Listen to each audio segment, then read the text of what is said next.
Leadership isn't a title, it's a journey, and it starts right here.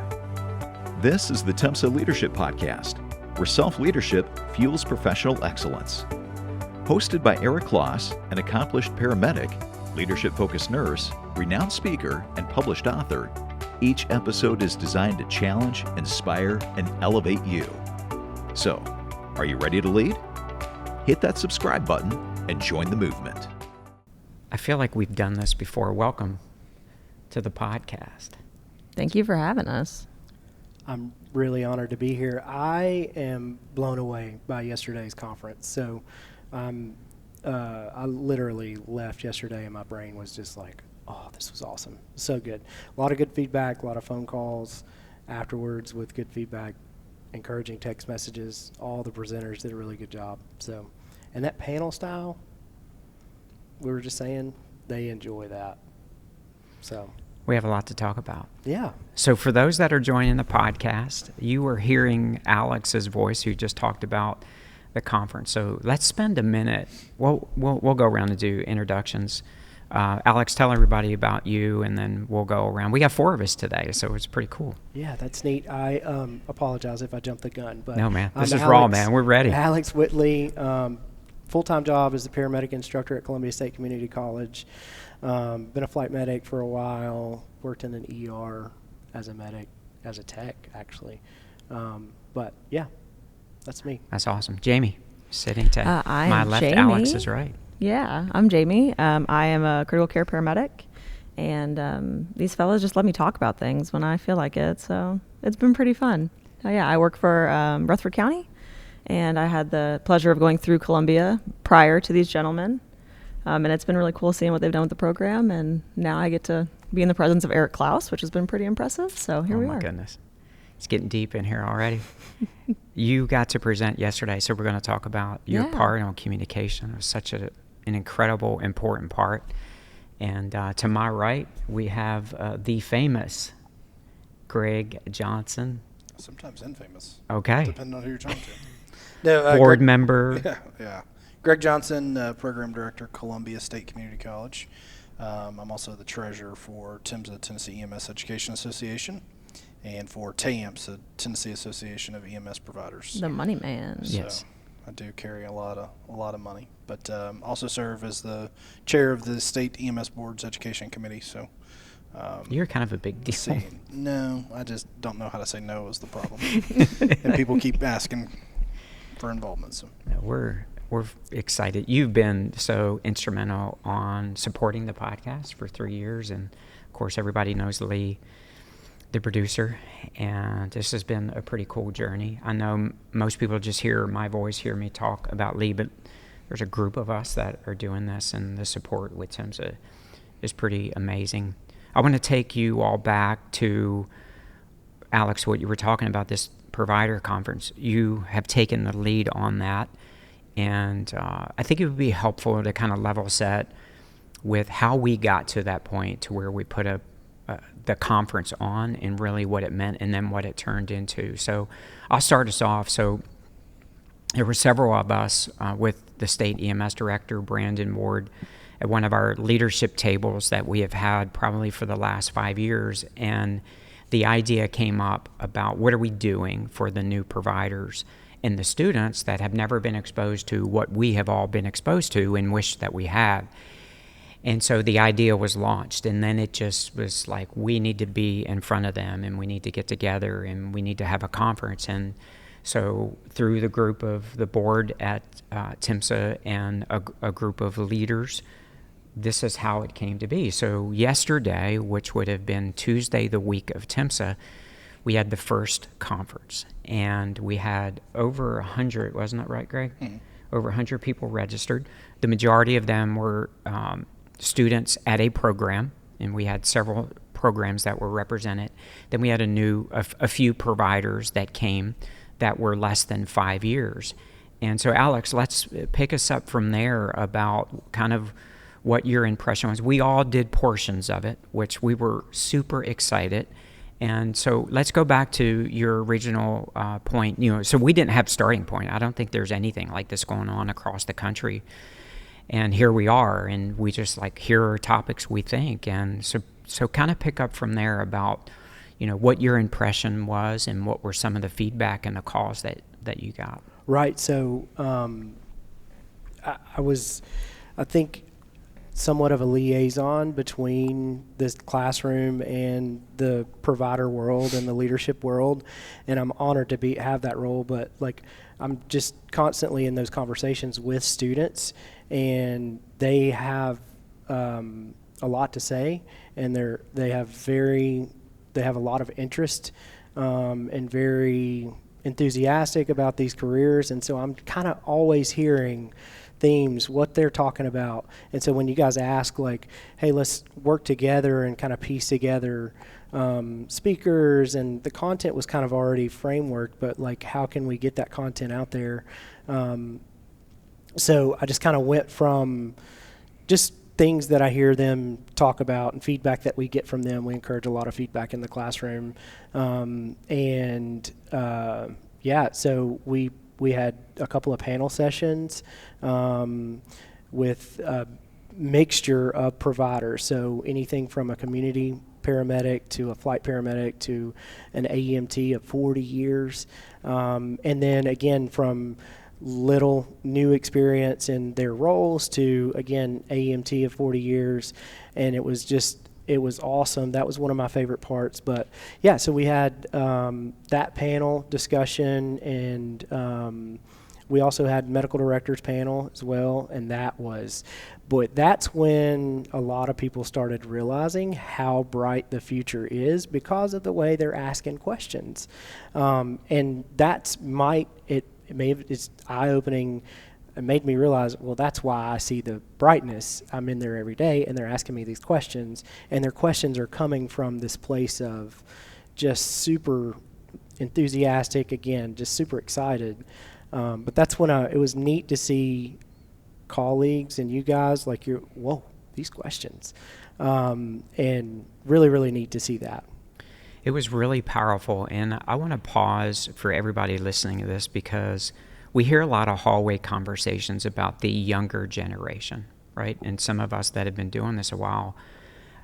Personally, one of the, I guess, if I'm just going to be honest, one of the irritating things for me is that it's easy to talk negative and to be part of, the problems, but we have an opportunity to mentor them with the experiences that we have. We learn by hard knocks. We have. And we can't do that with any generation. And we have to meet them where they are. And we did. Yesterday was a perfect example of the things that we were teaching that no one ever taught us. And so it was a powerful moment. Jamie, I'm going to ask you, so who was it that reached out to you to ask if you would be part of this? It was Alex. Okay. I would love to know, you're in your position. You've been doing this over 10 years. You're a role model leader. You're part of the leadership here at Rutherford County, which is where we are right now. When Alex contacted you and said, hey, this is what we're getting ready to do, what was your first impression of this idea? First, it was absolutely yes. I'd love to be a part of that. And second was, I am jealous. I'm jealous that we did not have this when I started, because there were so many questions that we had. We always say that EMS is kind of like a vault, and it's really hard to learn about if you're not already in it.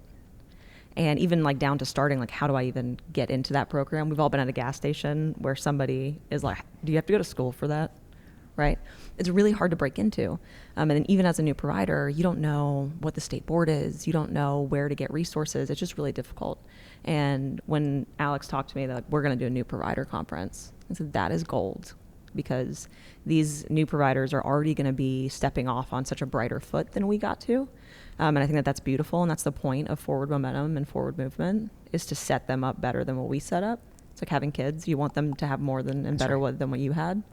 Nobody wants their kids to have worse than they had. And I think that if we kind of follow that, that's a beautiful step forward. And when Alex brought it up, I was just honestly stoked that that's something that y'all were going to do. You added so much value from, you're one of the younger leaders, and I mean that. I mean, with 10 years.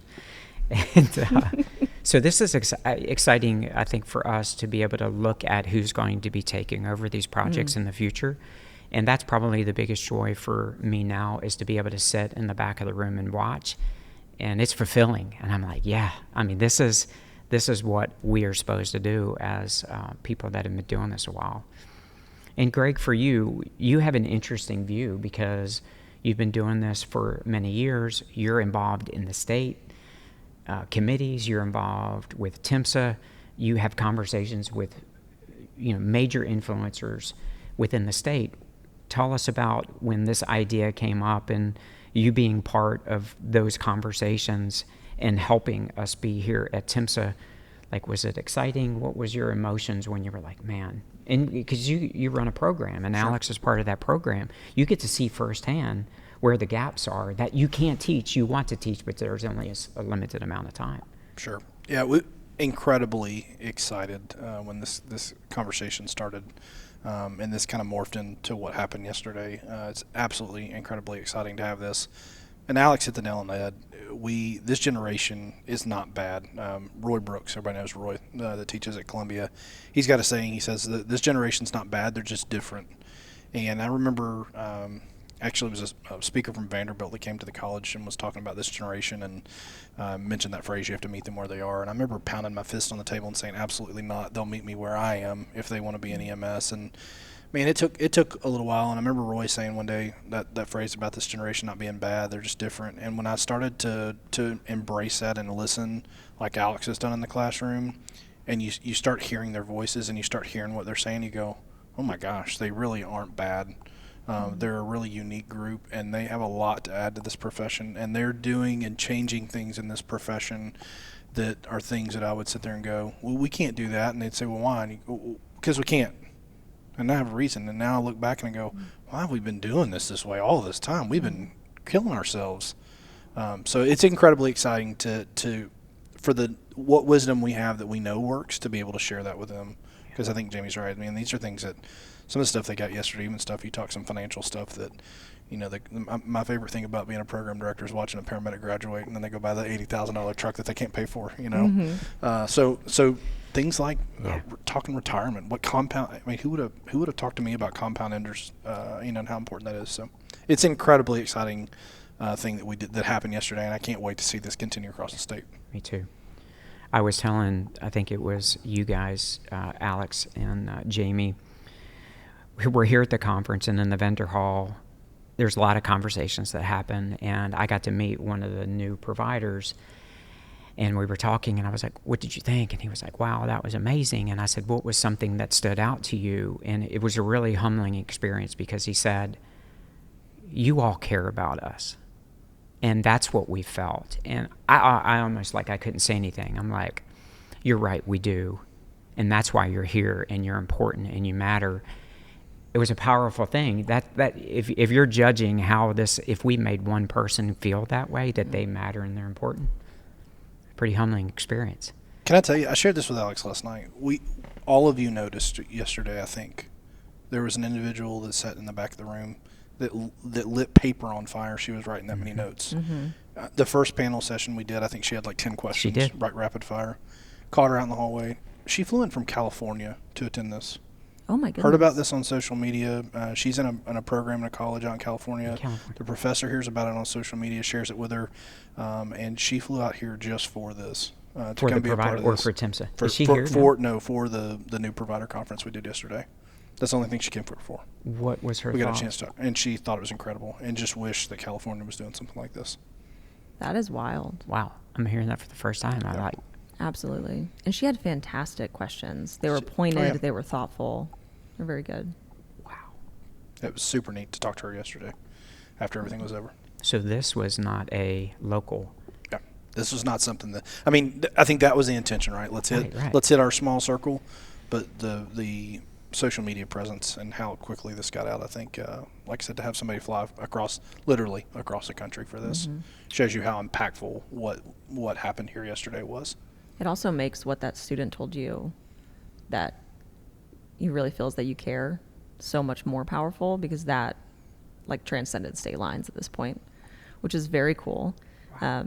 And I think what I've been so impressed with is that you care so deeply about these students and like truly like setting them up for not just career success, but for life success with the financial conference and these tools that they can use both in the classroom, on the truck, and at home, which is beautiful. But that all stems from also deeply caring for this career. Yeah. And when you do it in a way that you recognize that this career can only elevate if you elevate the humans in it, is beautiful. And it's very cool to watch coming from the top down. That was impressive. So on one of the sessions, we had so many questions that were being fired towards us that we ran out of time to answer. And one of the reasons that I'm thankful that all of you are here is we used a Mentimeter system, which is an electronic system where the questions were entered kind of like on a web-based program. We were able to filter through those.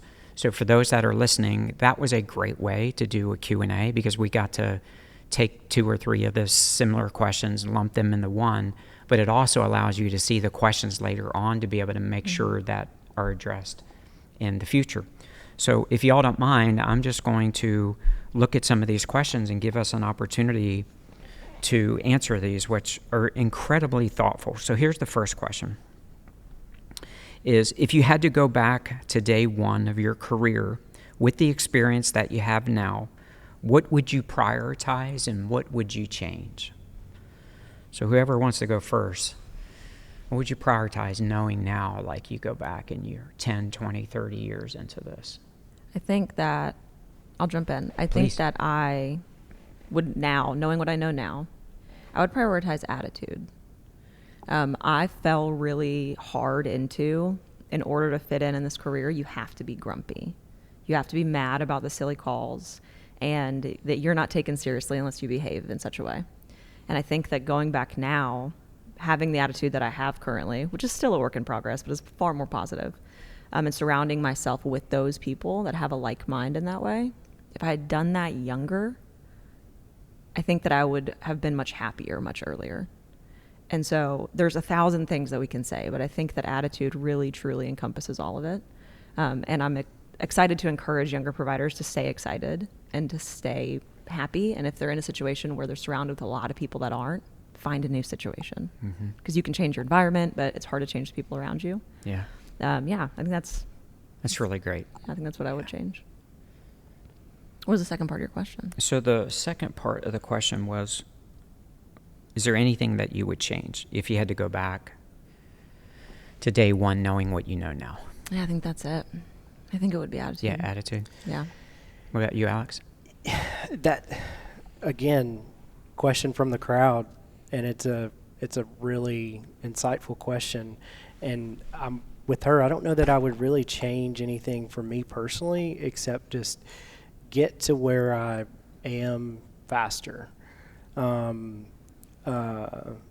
progress through those things faster. And also, I don't know that this is close to that question, but I'd go back and thank the people that invested in me, that made me feel that were gracious. I mean, you think about a year one Alex Whitley paramedic probably was a handful.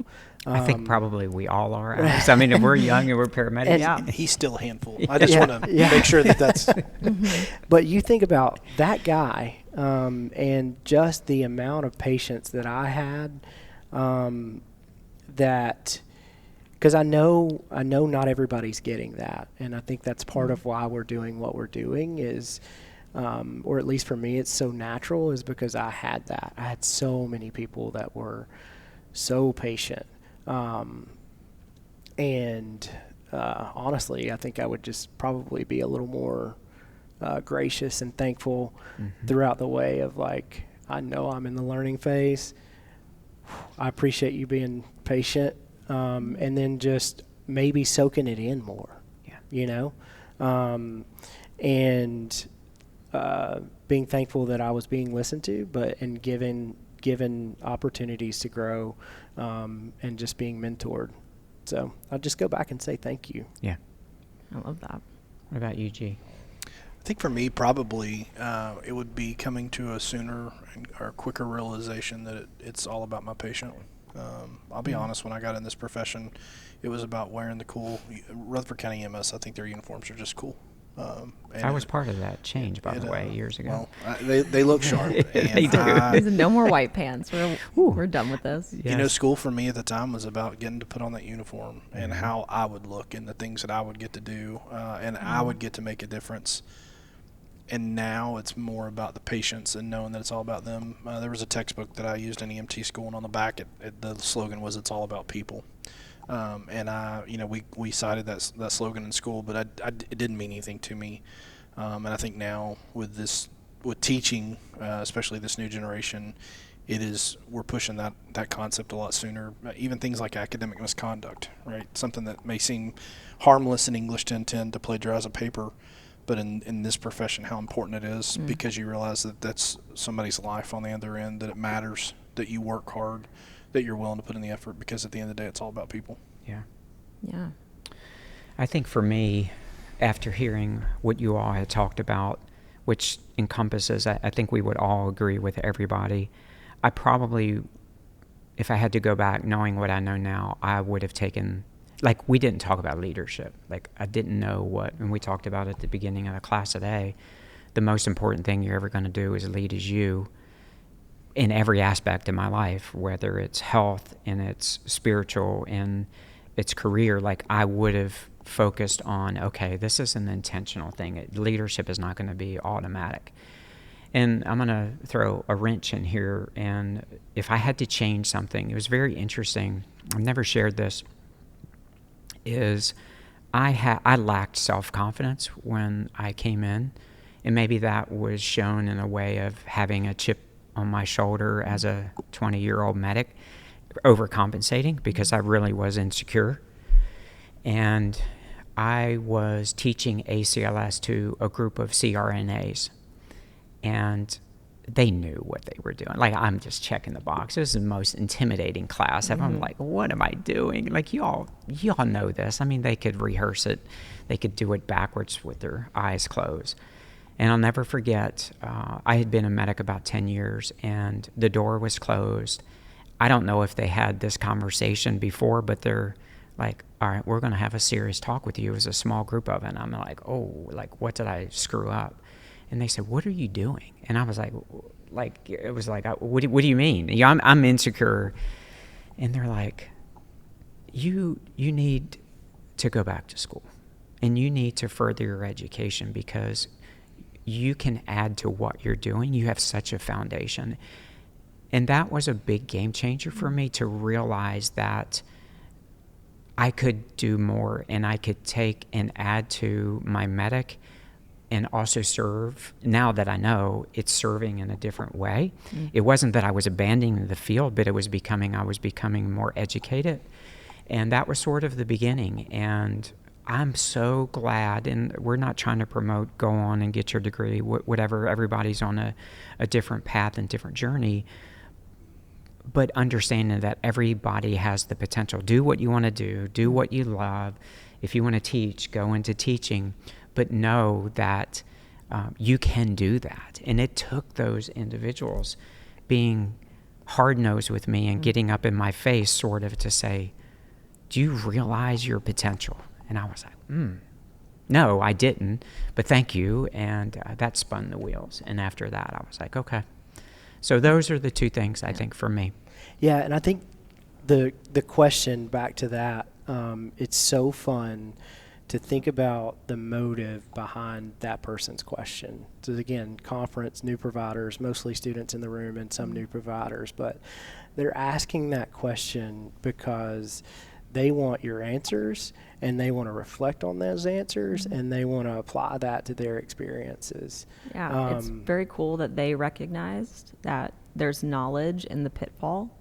They said, what are your pitfalls, and how do I not step into that? And that's beautiful. I don't want to make the same mistake you did. They said, hey guys, where's the trap?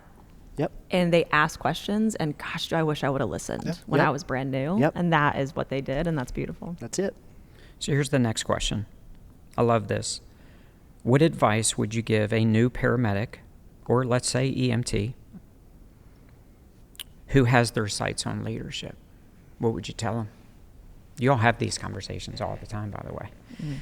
We Had several over the last 2 days, so. We do, and I would start pointing them to Tim's leadership podcast and mentoring calls, and I would also say, because I think I call it accident, whatever. I learned,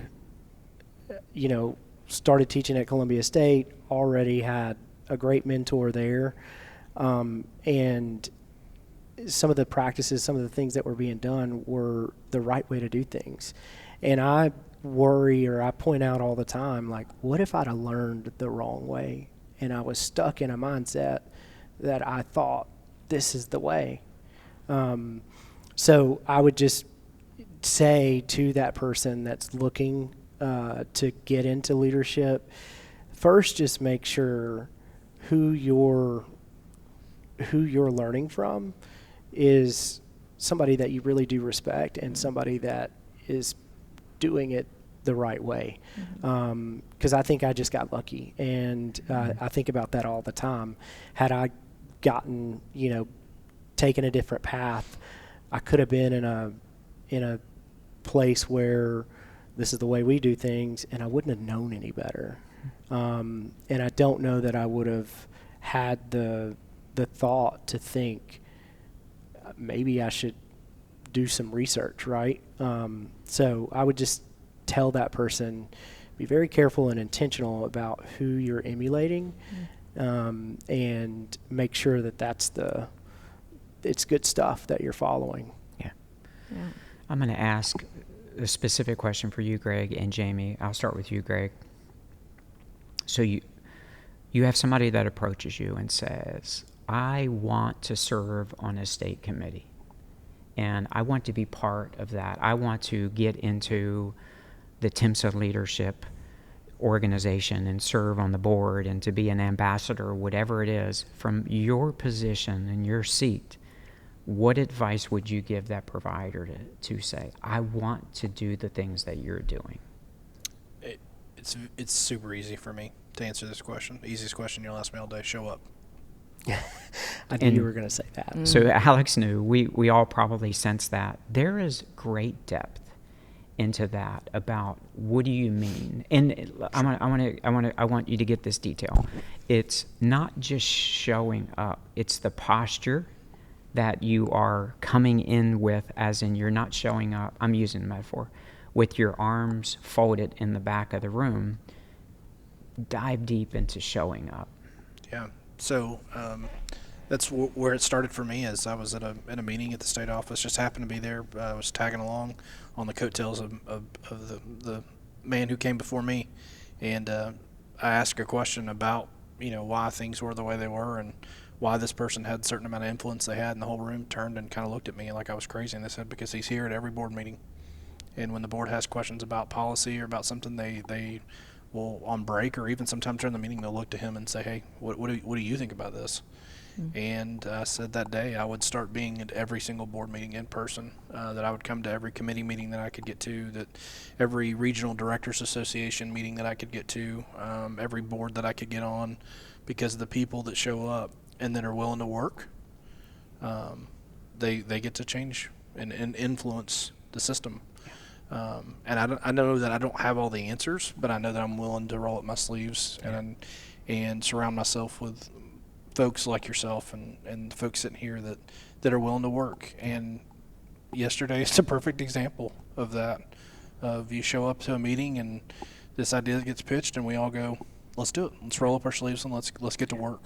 But showing up is the easiest part.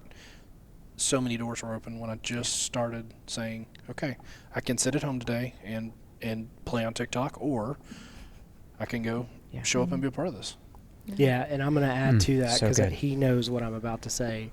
But show up, just like everything you just said, but also don't be anxious, but like be there to do certain things that need to be done. And when it says work, sometimes that means we need somebody to move some chairs around, and don't be afraid to move the chairs around. And then pretty soon you're going to be asked to make a flyer or a graphic or type something up, and you're going to fill those roles, and then you're going to get trusted with more things. So exactly what he said, but just those little things matter so much. I'm going to add, because you had talked about that, and I want everybody to hear what was just said. And Jamie, I'm going to come to you specifically with a question. And so people show up today, right? There's 200 people in the field training officer and preceptor class.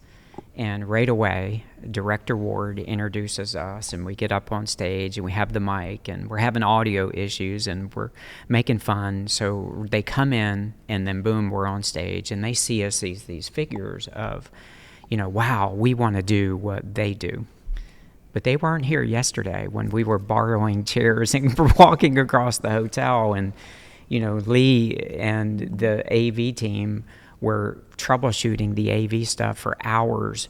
We were folding chairs up, like all of these things. This is what we mean about showing up, is being on stage is the bonus. We're serving each other.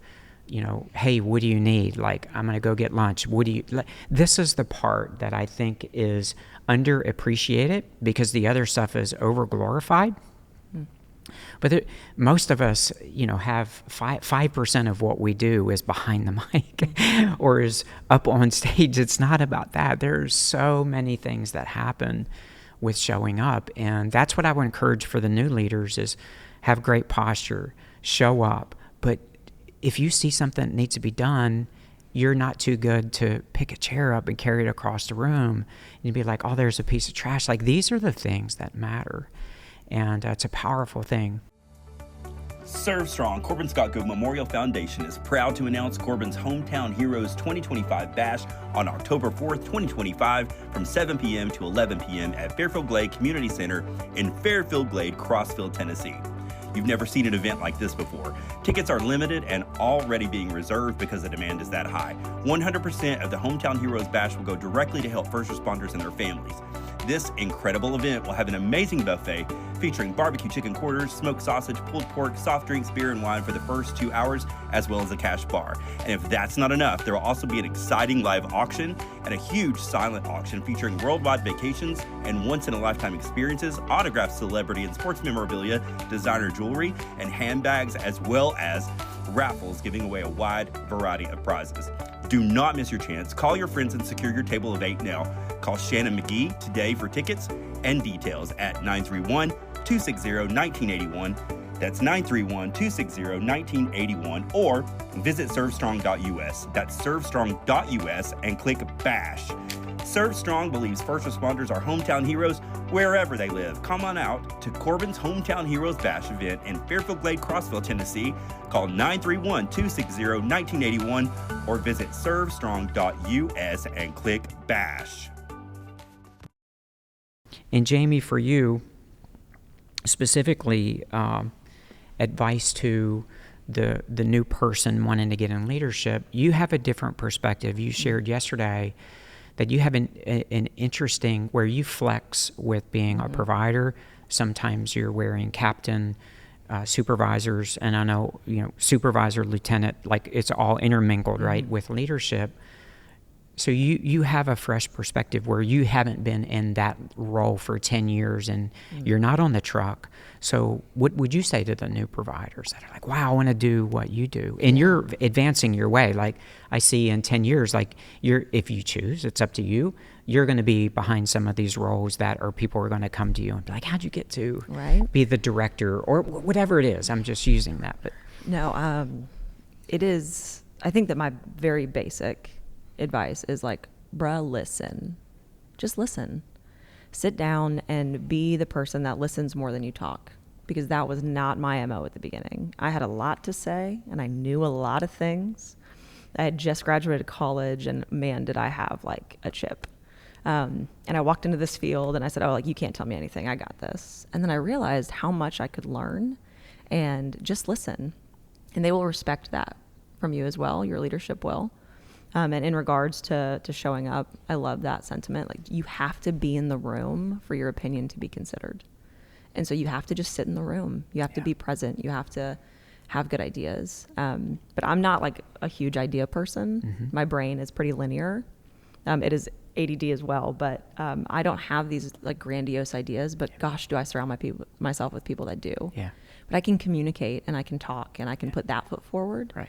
And so use your skills. You do not have to be the idea person to be able to push good ideas forward. And so the humans that I have in my life, like they are idea creators and they're innovators. Yeah. And then I get to be the person that helps them move those things forward. Yeah. And so if you listen and you capitalize on your own skill and you truly bring other people that are as good or better or different than you in the room, it's going to push you so far forward. And it's gotten to be where, in my role especially, it's nice because I have a captain respect to a regard. I would not say like aggressively, but to a regard. And then I'm also a crew member and I'm just on a truck. And so there's this openness where people will just talk to you. Yeah. And then I'm lucky enough that my supervisors and our admin, they ask questions and I just happen to be in the room because I put myself there. Yeah. And then there's like, hey, people tell you things like, what do they think about this new program or this new protocol or things like that. So I think just on top of what everybody has said, listen and find the innovators and then add what you can. Right. I'm going to pay you a compliment that you don't know is coming. Oh, gosh. So this is something that I hope people pay attention to. Is yesterday we talked about doing the podcast, and I asked you, I said, text me in the morning and let me know if you're available. And I'm going somewhere with this. And you texted me and you followed through.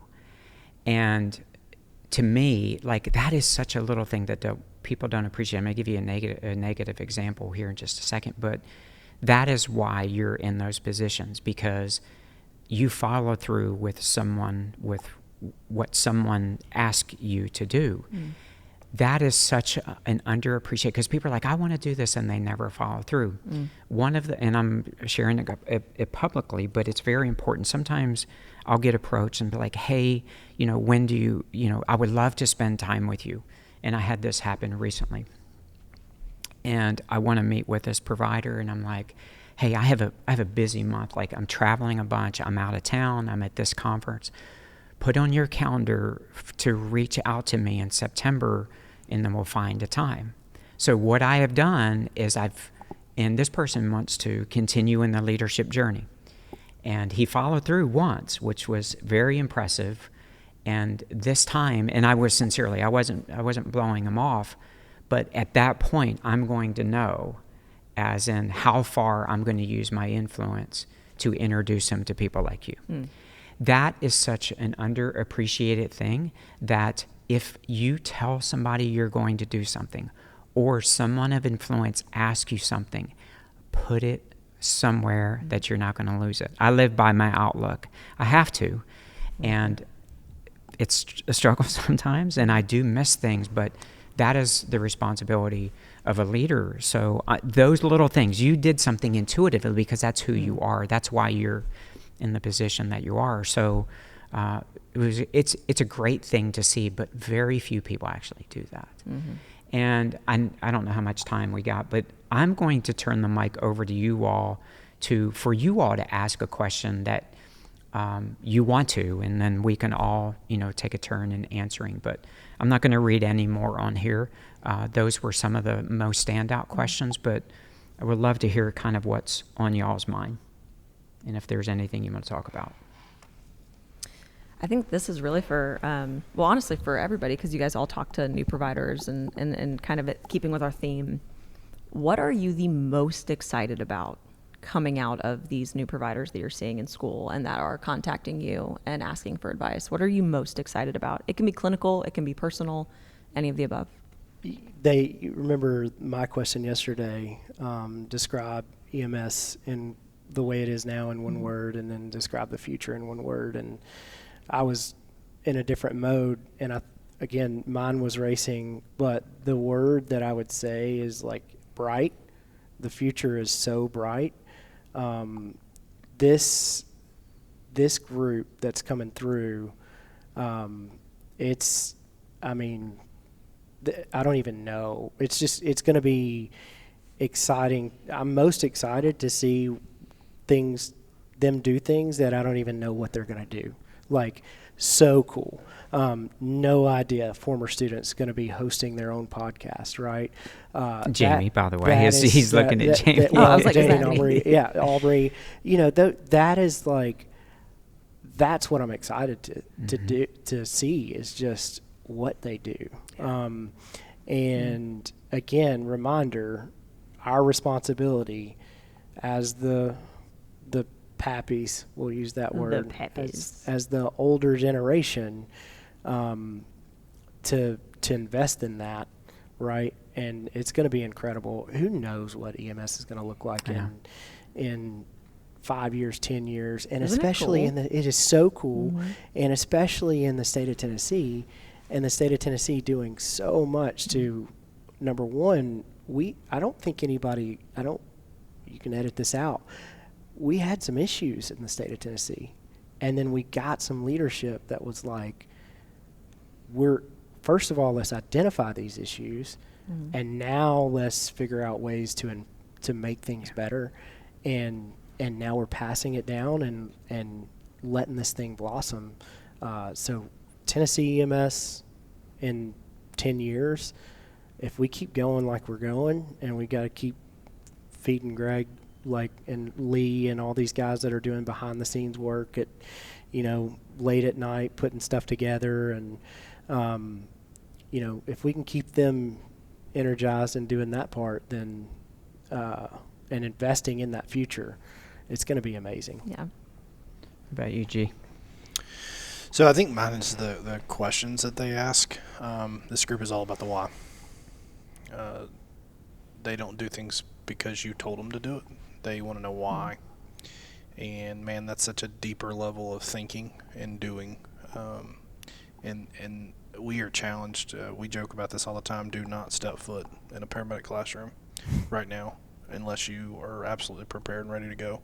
And even then, I'll walk in some days and I'll come out looking like I just got attacked by lions, because they question things more. And that's exciting for patient care, because it's no more about this cookbook kind of medicine.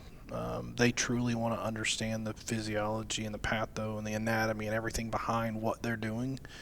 And they're out there using that knowledge to change lives. Things like, we just had a student that their last call of their preceptorship, they're supposed to get off in 15 minutes, and their last call, they're delivering a 23-week-old baby. Who's doing well. Are they? In the NICU. Yeah. 15 minutes, I think, before he's supposed to be off his last preceptor ride of his paramedic. Yeah. His And that paramedic call, career. it would have been easy for him to be like, I'm just going to sit at the station for the next 15 minutes and go home. And he took it. He went on it. Yeah. It's beautiful. And we added NRP. We had Mary Lee Limley come in, who was an absolute rock star, and her girls come in and teach that. And he'll tell you that changed that call for him, having that knowledge. So they're asking questions, and they're listening. Even when Alex and I beat our heads against the wall because we think they're not, they're listening.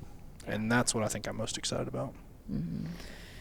Yeah, so for me, I'm on the backside of, my career at 55 and maybe 56 when we release this, because my birthday's close, is over 10 years ago, Phil Sanderson and I did a leadership talk at this conference.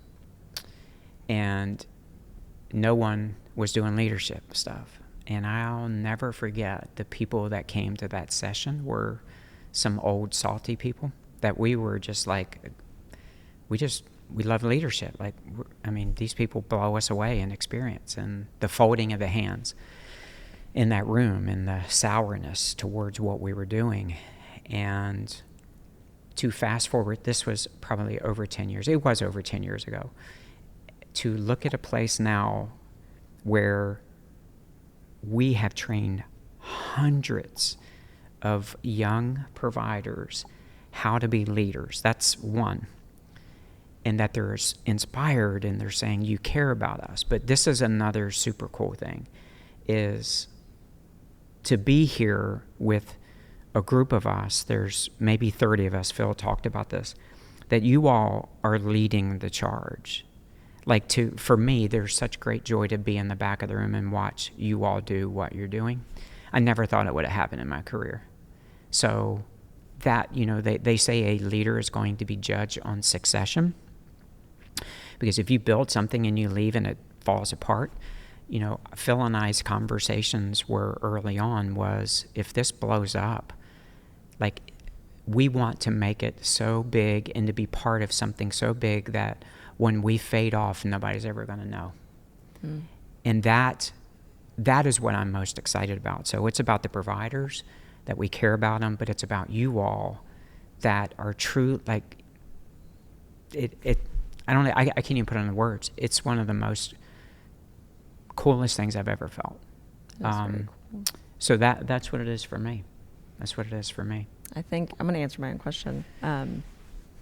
It is both terrifying and also really exciting, is these new providers in tech.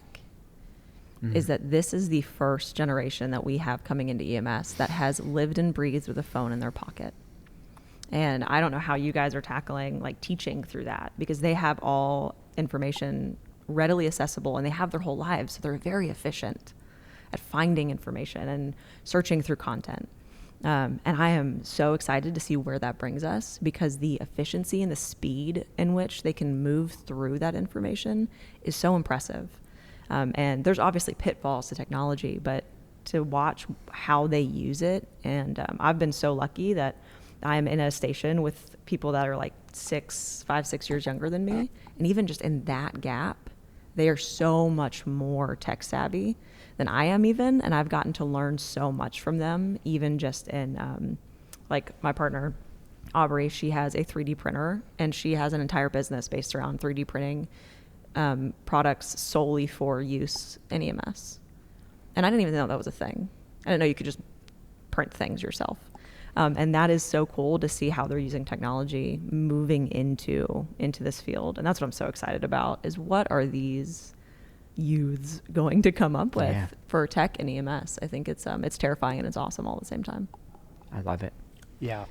I don't want to go take us down the rabbit hole, but like we've embraced that technology in the classroom. We've embraced that, because here's the thing, and this is a note to the educators in the room. Your students, that generation, they're on Instagram, they're on TikTok, they're learning from Paramedic Sophie, they're learning from the cardiologist, they're learning things, and then they come into the classroom and you're going to cover this material, and it's been covered in a 1-minute TikTok, probably better than you could say it or in more depth. So hey, we've got Apple TV, throw that post up and airplay it, and let's all watch it and let's break it down. They are embracing it, like she said, and it is going to be exciting to see. It's changed our classroom for sure. That we just get to have more, honestly, it's more fun that way. They'll pull up an Instagram post that's got, some from the anybody. And like there's a great graphic or something like that. And it's like, okay. And Greg, you've pointed out before, even that you were really resistant to I'm going to meet them where they are. And now you fully embrace that.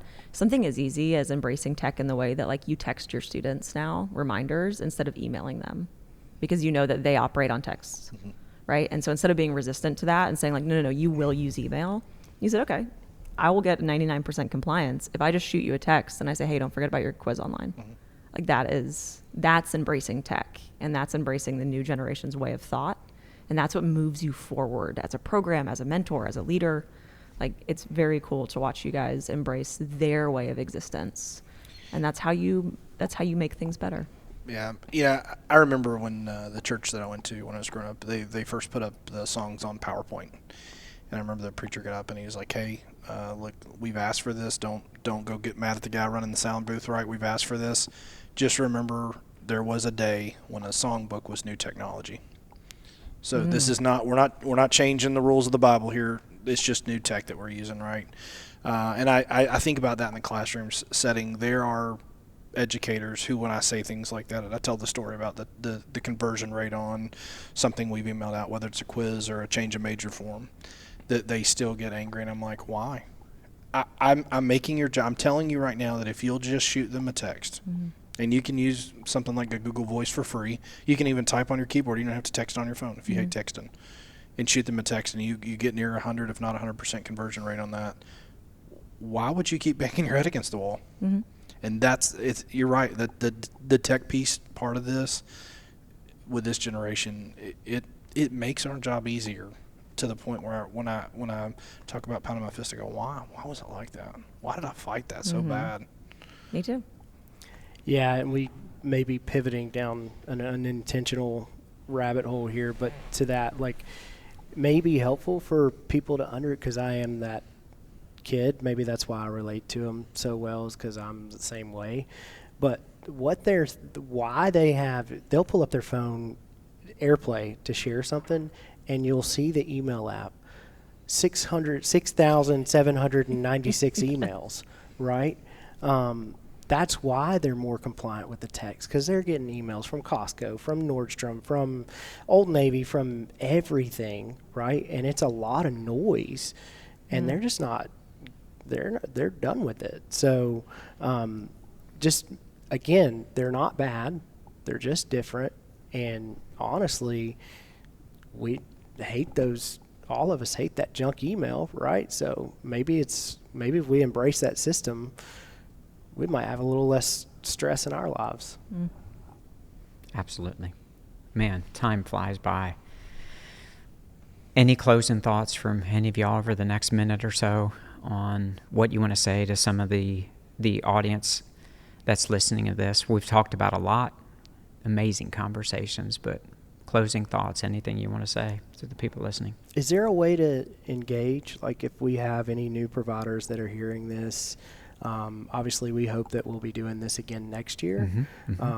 So maybe the ones that didn't get a chance to attend, do they have a way they can reach out and tell us what they want, what they might want to see at next year's conference?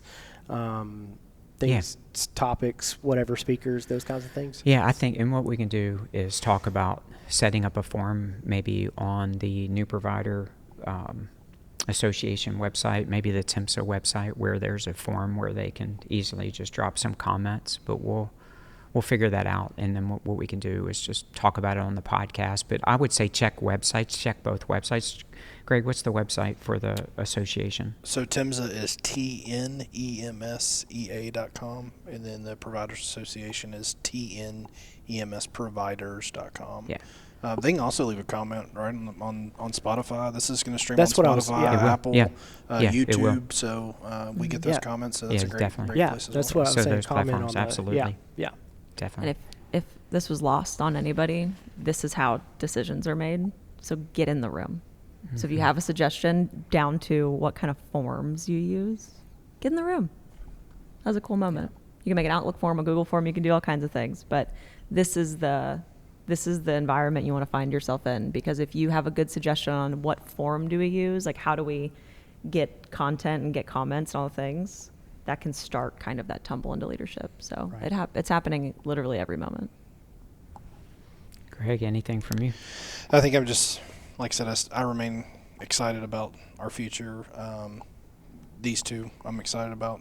Continue to watch. Obviously, Alex more on a day-to-day basis that I get to work with him and see some of the things he's getting into now that he's kind of solidified his success and what he's done in the classroom, and now he can kind of put that on autopilot and work into other stuff. So it's neat to see Jamie just every day. I mean, she talks about this 3D print stuff. They completely redid the entire fleet at Rutherford County. Yes. And something so simple of using like broom holder things to stick tubes up in the ceiling in the box where the endotracheal tubes go, where now I don't even have to open the window anymore. I can just look and see I need a 7.5 grab and go, where when you were on the truck, they were all smashed together, rubber banded in a thing, and when you're mess is hitting the fan and you've got to, okay, there's 6.5, there's 7, okay, 7.5.